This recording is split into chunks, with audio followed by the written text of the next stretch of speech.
शरीर बहुत प्रिय होता है। कहीं कहीं आत्मा शब्द का अर्थ शरीर भी होता है, इसलिए नैवात्मा, हम लोगों को अपना हाड़ मांस का शरीर इतना प्रिय है, नाशवान शरीर इतना प्रिय है, तो भगवान का शरीर तो सच्चिदानंद स्वरूप है, उन्हें कितना प्रिय होगा। कहते मेरा ये सच्चिदानंद स्वरूप भी मुझे उतना प्रिय नहीं है। और आत्मा शब्द का अर्थ जहां आत्मा है तो आत्मा सबको बहुत प्रिय होता है, इसलिए प्राण संकट पर आते हैं तो व्यक्ति सबको भूल, कोई ऐसी विपत्ति आवे कि अब प्राण जाने वाले हैं तो सब भूल जाते हैं। हमारे वृंदावन के महान सिद्ध संत श्री उड़िया बाबा जी महाराज, परम पूज्य प्रातः स्मरणीय अनंत श्री समलंकृत श्री स्वामी पूर्णानंद तीर्थ जी उड़िया बाबा महाराज, उड़ीसा में बारीपदा का जो राजवंश था उसके राजगुरु परिवार का उनका जन्म था। बहुत उच्च कोटि के महापुरुष थे श्री उड़िया बाबा जी महाराज। वो गुवाहाटी से आ रहे थे, कामाख्या से, बहुत पुरानी, जब वो विचरण करते थे तब की बात है। एक घर में आग लग गई, भयंकर आग लग गई, घर के सब लोग निकल के बाहर हो गए। घर की एक बहू थी, वो भी आग से बचकर निकल कर आ गई, लेकिन उसका छोटा बच्चा वहीं सो रहा था। अब आग इतनी तेज हो गई कि छोटा बच्चा कैसे निकले। तो पहले तो वो बच्चे की माँ अपने आप को बचाने के लिए निकल आई, बाद में चिल्लाई अरे मेरा बच्चा वहां सो रहा है, और अंत में माँ तो माँ ही होती है, माँ उस आग में चली गई। अब अग्नि इतनी तेज हो गई कि माँ और बच्चे दोनों ही आग में गिर गए। और जब उसने चिल्लाया कि मुझे बचाओ, मुझे बचाओ, तो उड़िया बाबा जी महाराज के कान में बात पड़ी, और धधकती हुई आग में, जहां कोई खड़े नहीं हो सकता पास में, उस घर में धधकती हुई आग में उड़िया बाबा घुसे चले गए और उसकी मां को और उसके बच्चे के सहित बचाकर सुरक्षित बाहर ले आए। एक संत के जाने से अग्नि का प्रकोप तत्काल कम हो गया और दोनों की प्राण रक्षा हो गई। और फिर उड़िया बाबा को स्मरण में आया कि मैं तो सन्यासी हूं, किसी स्त्री देह का स्पर्श करता नहीं, और मैं हाथ पकड़ के खींचकर बाहर लाया तो मेरा व्रत भंग हो गया। तो 3 दिन तक एक आसन से निर्जल बैठकर उन्होंने उपवास किया, तब आगे बढ़े वो। ऐसा विलक्षण जीवन था उनका। यद्यपि इस परिस्थिति में किसी को ले आए तो उसमें क्या हानि थी, लेकिन नहीं, जहां उन्होंने यह रक्षा करना धर्म है इसका भी पालन किया, वहीं सन्यास धर्म की मर्यादा का भी अक्षर सब पालन किया। ऐसे थे पूज्य संत श्री उड़िया बाबा जी महाराज। तो नारायण, ये उदाहरण हमने इसलिए दिया कि अपना शरीर प्रिय न होता तो जब वहां से भागी थी वो स्त्री, अपने बच्चे को गोद में लेके भागती, पर बच्चा छूट गया उस समय। जब प्राण पर विपत्ति आती है तो व्यक्ति सबको भूल जाता, पति को भूल जाए, सास ससुर को भूल जाए, बेटा बेटी भूल जाए।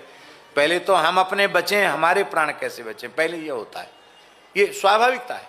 बाद में उसका मातृत्व जगा तो वो बच्चे को लेने भीतर चली गई।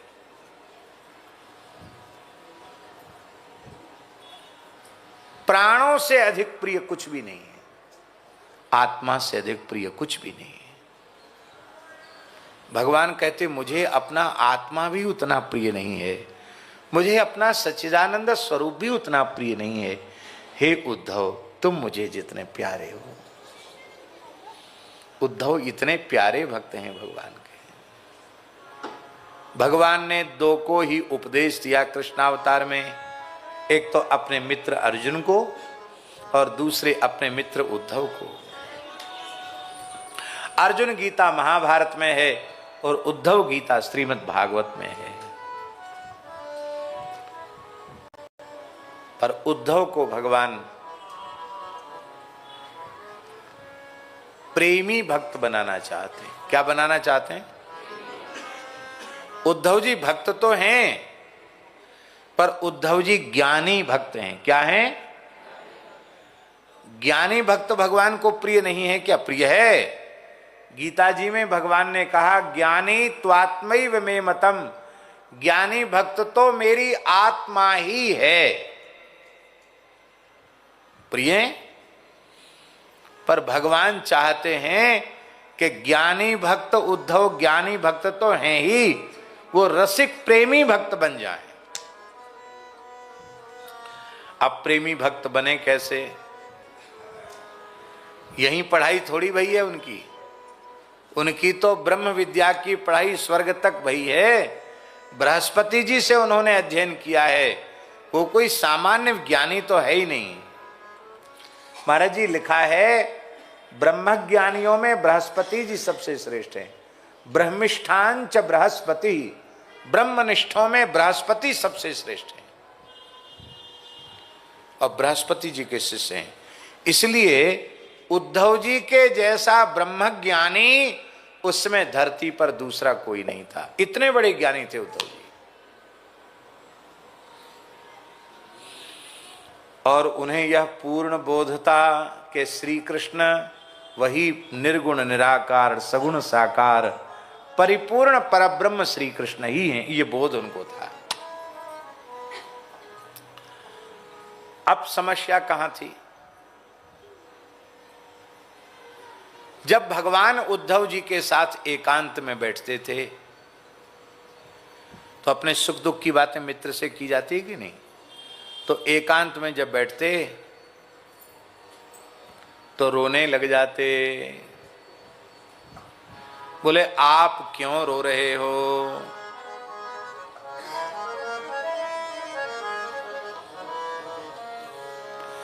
बोले हमारे रोने का कारण है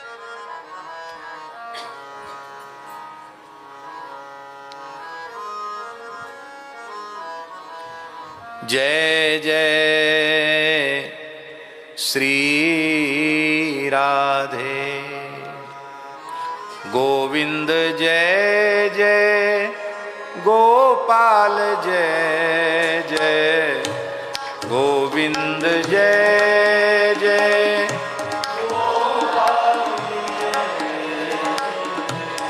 राधा रमण हरि गोविंद जय जय राधा रमण हरि गोविंद जय गोविंद जय जय गोपाल जय जय गोविंद जय जय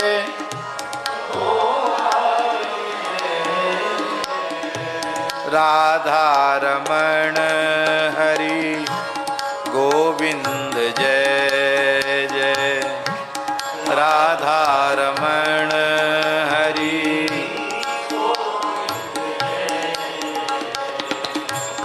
गोविंद जय जय गोपाल जय जय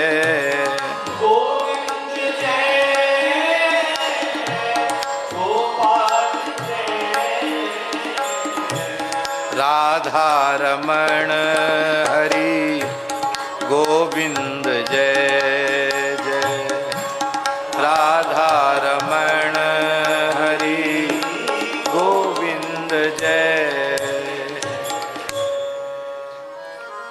भगवान रोने लग जाते हैं। उद्धव जी पूछते हैं हे मेरे प्राण प्यारे प्रीतम श्री कृष्ण, हे मेरे अंतरंग सखा प्राण प्यारे सखा श्री कृष्ण, आप क्यों रो रहे हैं? भगवान कहते हैं उद्धव मुझे मेरे ब्रज की याद आ रही है, ब्रजवासियों की याद आ रही है, श्री नंद बाबा यशोदा मैया की याद आ रही है, गायों की याद आ रही है, बछड़े बछियों की याद आ रही है, नंद बाबा यशोदा मैया की याद आ रही है, गोपियों की याद आ रही है, वृषभानु नंदिनी श्री राधा रानी की याद आ रही है। भगवान अत्यंत विकल होकर रोने लग जाते। उद्धव जी के मन में आता कि अरे ये क्या बात है,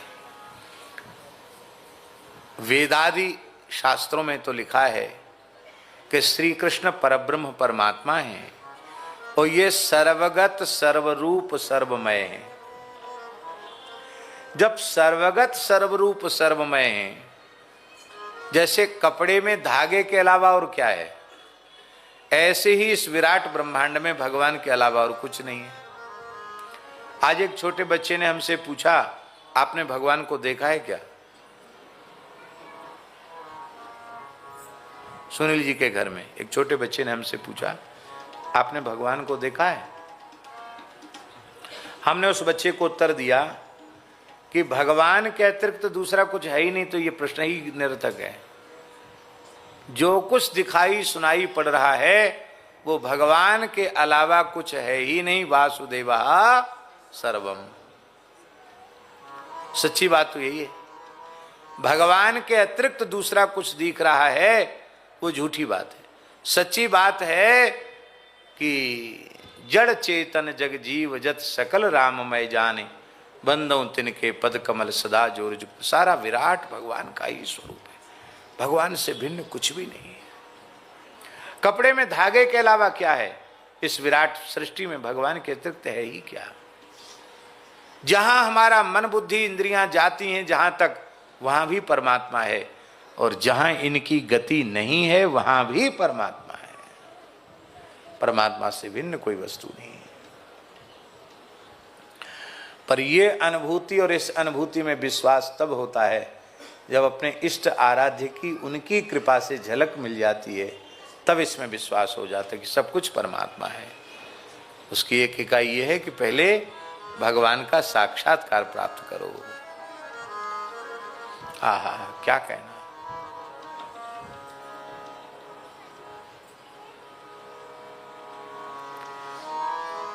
तो जब यह सर्वदेशीय हैं, हमारी भाषा समझ रहे हैं आप लोग कि नहीं?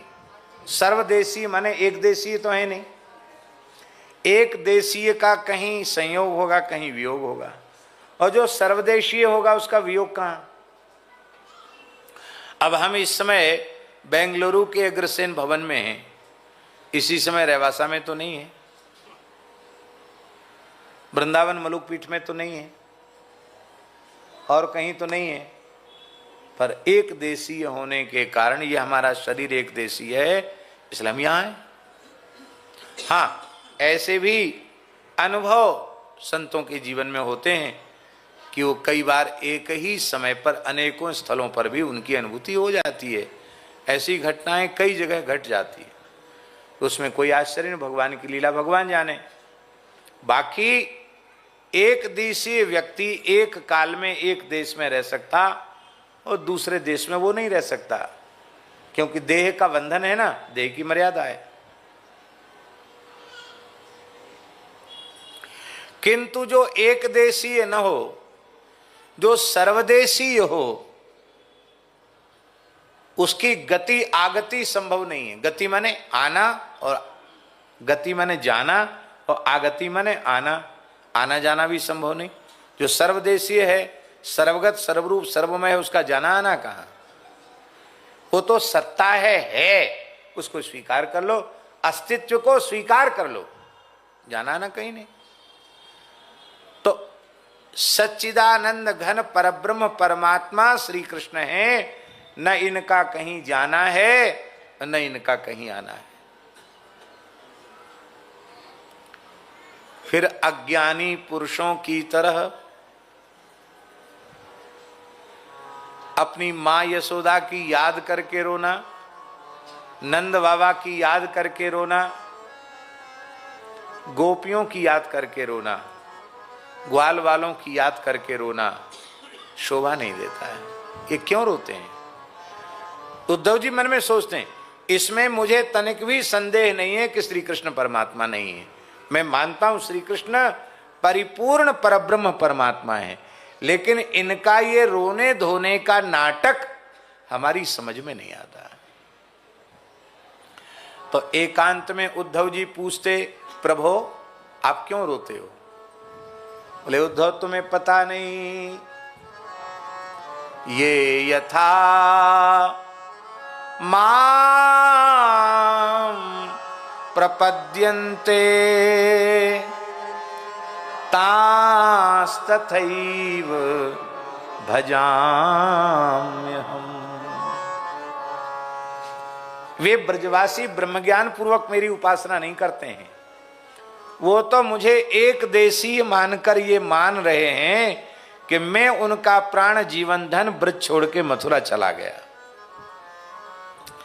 और अब वे ब्रजवासी मेरे लिए रो रहे हैं। तो जब वे मेरे लिए रो रहे हैं तो मैं भी उनके लिए रो रहा हूं।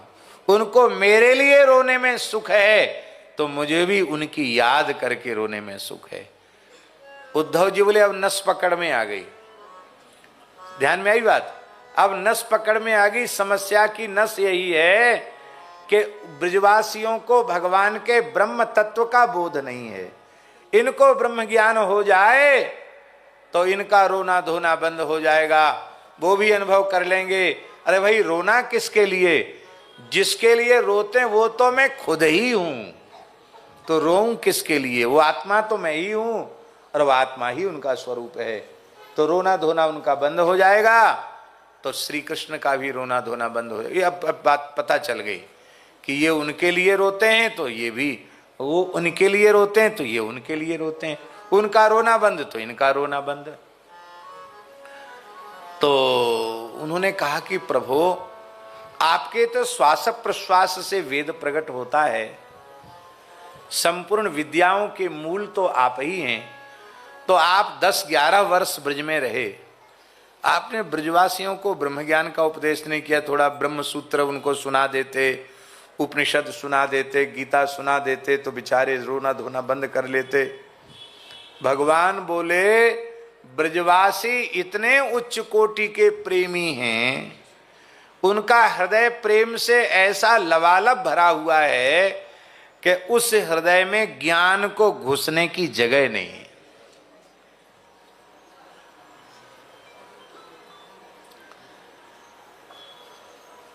आपके घर में कलश है और वो गाय के दूध से, वेद लक्षणा भारतीय देसी गाय के दूध से ऊपर तक भरा हुआ है। अब उसमें और अधिक डालोगे तो क्या होगा? भीतर जाएगा, बाहर आ जाएगा, लबालब भरा है। ब्रजवासियों के हृदय में ज्ञान को घुसने की भी जगह नहीं है। इतना अधिक प्रेम का साम्राज्य है, ज्ञान नहीं घुस सकता है। हाँ, ज्ञान को रहना हो उस हृदय में तो ज्ञान बनकर न रहे, वो प्रेम बनकर रहे, नहीं रह सकता। उद्धव जी सोचते अपने मन में, ये भगवान टालम टोल की बात कर रहे हैं, ठीक नहीं बोल रहे हैं। अरे ऐसा भी कोई प्राणी है जिसको ज्ञान की आवश्यकता न हो? कब प्रभु आपने प्रयत्न नहीं किया होगा ज्ञान देने का? अरे बोले कहां से करते, उनको ज्ञान ध्यान की जरूरत नहीं, फिर भी आपको देना चाहिए था। इतने दिन आप रहे और वो आपको अब तक नंदनंदन ही मानते हैं, अपना प्यारा मानते हैं। आपको परमात्मा मान लेते, परब्रह्म मान लेते तो उनकी पीड़ा दूर हो जाती, और उनकी पीड़ा दूर होने से आपको भी रोना नहीं पड़ता है। भगवान बोले मैं तो पढ़ाई लिखा नहीं हूं, उतना जो मैं उनको ज्ञान देता, तुम तो ज्यादा पढ़े लिखे हो। हाँ, ये भी एक ठसक होती है अपने भीतर के, हम बहुत पढ़े लिखे हैं, होती है, जल्दी जाती नहीं है। मैं विद्वान हूं, मैं पढ़ा लिखा हूं, ये रहती बात। तो उद्धव जी, हाँ महाराज आपकी कृपा है, पूरी धरती पर तो आपके सेवक का नाम है ही है, क्यों ना हो, मैं बृहस्पति जी से पढ़ के आया हूं। हाँ, भगवान बोले बस यही तो बात है। इतना भी अहंकार जिस चित्त में होगा वहां प्रेम प्रकट नहीं होगा। पूर्ण अहंग शून्य हुए बिना प्रेम का प्रकाश संभव नहीं है। भगवान उद्धव जी को प्रेमी भक्त बनाना चाहते हैं तो इनके ज्ञान का गुमान कम करना है। भगवान बोले उद्धव जी मैं तो ब्रजवासियों को ज्ञान नहीं दे पाया, असफल रहा। मुझे लगता था कि मेरा ज्ञान ध्यान यहां प्रभावी, इसका कोई असर नहीं होगा, इसलिए मैंने नहीं बोला। लेकिन अब हम पढ़े लिखे भी तो नहीं है। कहाँ पढ़े लिखे हैं? कहाँ तुम PhD डीलिट और डीलिट का भी कोई बाप होता हो वहां तक पढ़े हो हैं? और कहाँ हम 10-11 साल तक तो पढ़े ही नहीं, गैया चराई। और उसके बाद पढ़ने का समय नहीं था। भगवान कितने समय तक पढ़े जानते हो? सांदीपनी के गुरुकुल में कितने समय पढ़े भगवान? बोलो।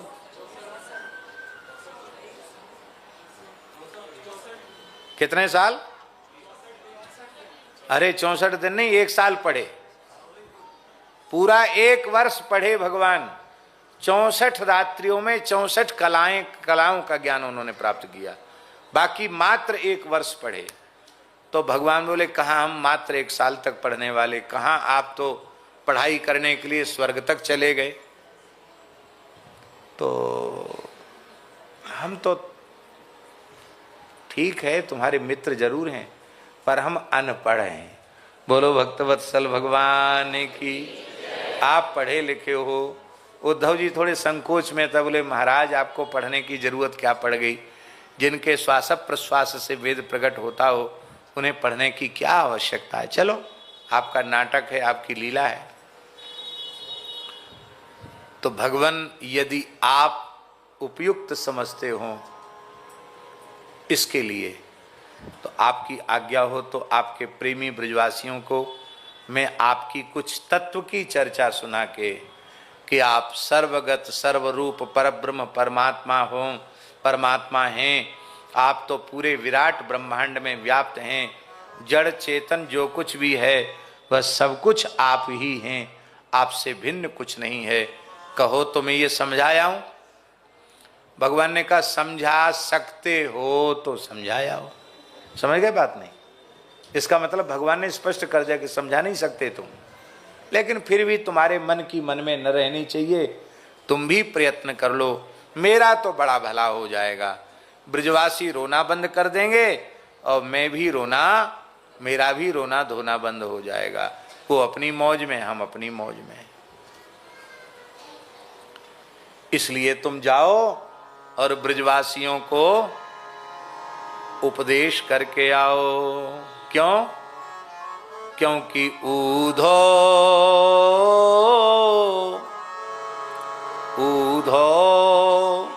मोहि ब्रज बिसरत नाही। ऊधो मोहि ब्रज